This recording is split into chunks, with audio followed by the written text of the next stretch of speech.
Assalamualaikum warahmatullahi ta'ala wabarakatuh, and good day to everyone. By the way, I am Joel Kamama Mipanga. My topic is about shigellosis. So, my brief overview about shigellosis is an infection diarrhea disease caused by Shigella bacteria. It is spread easily through the contaminated food, water, or direct contact with infected stool. So, shigellosis is or tinatawag na Shigella bacteria is madali siyang mag-spread dahil sa mga contaminated na pagkain or tubig or contact with the infected stools. Ibig sabihin is mga unsterile na mga gamit. So, it causes inflammation of the intestine leading to diarrhea, fever, and abdominal. So, nagli-lead ang shigellosis ng pagtatae, pagkakaroon ng lagnat, at pananakit ng tiyan. So, children, elderly individual, and community with poor sanitation are most vulnerable. So, pinaka-common to sa mga bata dahil hindi natin alam tuwing nasa labas sila kung ano yung pinaggagawa nila kasi may mga karamihan sa mga bata na bigla na lang pumupulot ng mga bagay-bagay at kinakain ito. So, lagi natin pananatiliing ingatan ang ating mga anak or yung mga bata na nakikita natin na naglalaro sa labas na wag natin silang ayaan na maglaro sa mga kanal o kung saan man para maiwasan ng shigellosis. So the pathophysiology of the shigellosis is begin when Shigella or organism are ingested through the contaminated sources like entry of bacteria. So Shigella enter the body through the ingestion of contaminated food, water, or through fecal oral transmission. Then only a very small amount or 10 to 100 bacteria is needed to cause infection. So invasion of intestinal lining, the bacteria surviving stomach acidity and reaching the colon. They invade the epithelial cell of the colon, especially the M cells or microfold cells. Then intracellular spread, Shigella multiplies inside cell. So, ibig sabihin doon sa multiply is that dadamage sila sa inside na cell, doon sila mag-spread doon sa intestine. Then from cell to cell using actin filaments. This lead to cell destruction and ulceration of the colon walls. Then next is inflammatory response.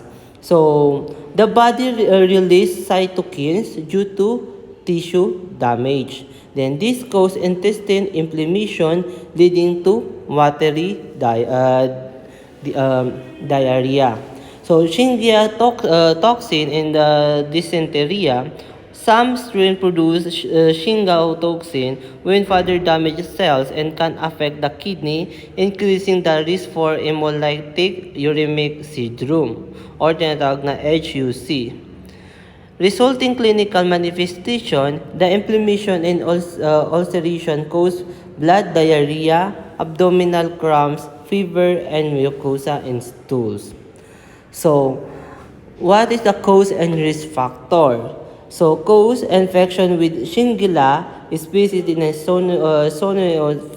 flexneri or dysentery as in body.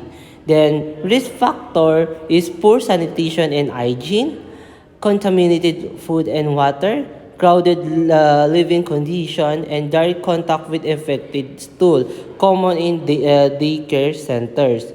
Improper food handling, and young children, elderly, or immunocompromised individuals. So let's proceed to signs and symptoms.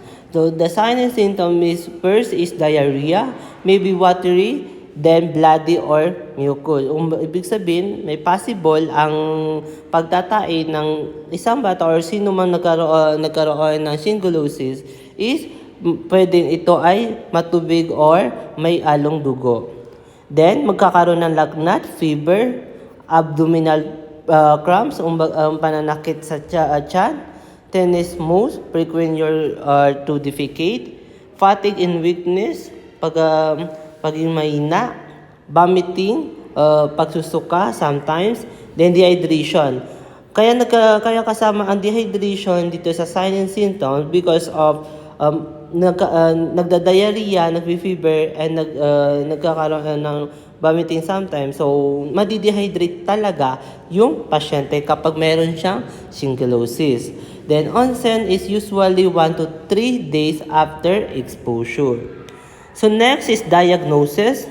First, stool culture confirmed Shingella. So, second is rapid stool test if available. Third is stool microscopy may show WBC, red blood cells, and mucus. Lastly is a clinical evaluation and patient history. So, Shingella is a primary confirmed through the stool culture which identify the presence of Shingella bacteria. Stool microscopy may reveal white blood cell, red blood cell, and mucus supporting the diagnosis. In some settings, rapid diagnostic tests may be available in clinical assessment combined with the patient history plays an important role in initiating timely management. So let's proceed to treatment and management. First is oral rehydration solution to prevent dehydration. Next is antibiotic as prescribed of doctors such as ciprofloxacin, azithromycin, and ceftriaxone. Next is a zinc supplementation especially for children. Next is a continuous feeding provides small frequent meals. The next is avoid anti-mutilating drugs like loperamide unless advises. Then lastly is maintain hydration through water, soap, and electrolyte solution. So next is complication. First of the complication is severe dehydration. Sobra na yung tawag dito, sumobra na yung dehydration ng isang pasyente. Seizure, common na children with a high fever, nagkakaroon ng seizure because of sa pagtaas ng lagnat ng bata. Hemolytic uremic seizure from Shingella toxin. Next is a rectal prolapse, toxin colon, persistent diarrhea or malnutrition, bacteremia rare. Then lastly is the prevention.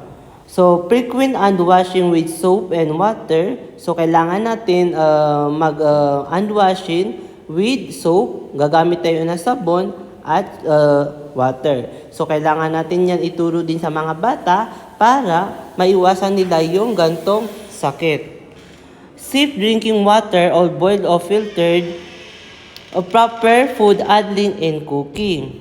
Clean toilets and proper waste disposal. Avoid swimming in contaminated water. Then keep sick individual away from food preparation and promote hygiene in school and household. So yang lahat ng prevention is kailangan natin lahat yan sundin para maiwasan natin ang sakit na shingellosis. So that's all my topic about the shingellosis, and thank you for your listening.